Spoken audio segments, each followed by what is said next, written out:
Drive. Drive. Handbrake release. Hawak sa manibela. 9 o'clock and 3 o'clock position. Release brake. 100%. Opo. Release brake. Gas. Accelerate.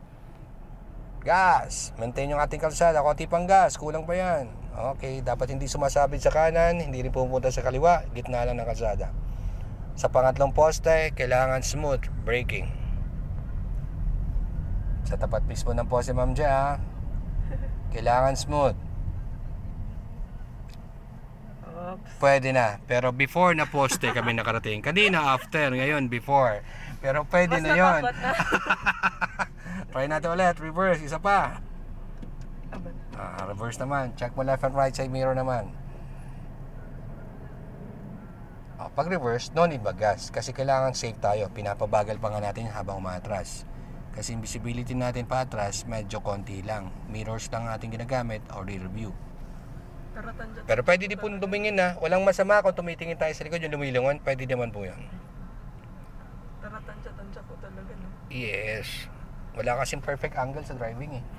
Gumagalaw eh. Mahirap sabihin na perfect yung angle. Huminto tayo, stationary. Makukuha natin tamang angle. Pero yung gumagalaw, hindi natin magagawa yon. Kaya lalabas yung tinatawag na estimate or pagtansya. So maluwag naman sa right side oh. Nababalance mo nga eh. Lalo na sa left side. Safe na safe. Okay tayo sa atras muna. Sa pangatlong poste, doon na tayo titigil.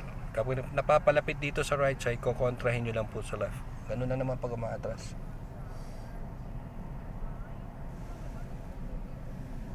Okay, safe. Malapit na yung ating pangatlong poste. Ayun, lumingon na. Sinilip na talaga.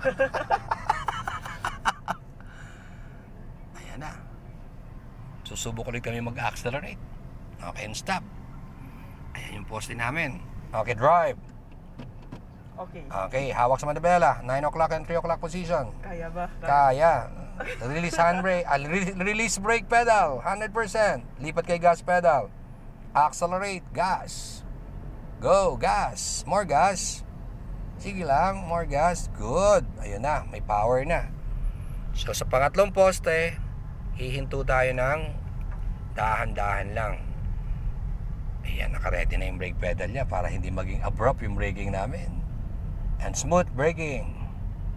Lumampas ulit. Okay, nakatingin po siya sa poste pero hindi siya nag-stop. Tiningnan niya.